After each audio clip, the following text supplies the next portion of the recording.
In this video, I will show you how to tips for creating wrap mask effect in Adobe Illustrator. Go to Rectangular tool, draw the shape. Change the stroke size.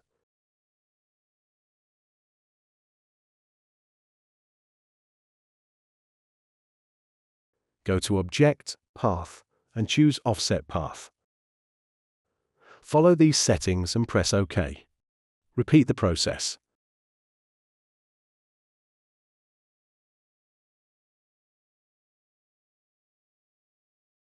Go to Object and choose Expand.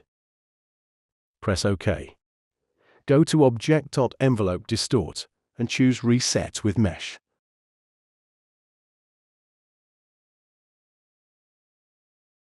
Go to Direct Selection tool. Select this area. That's it. Hope you liked it. Please subscribe my YouTube channel for more tutorial.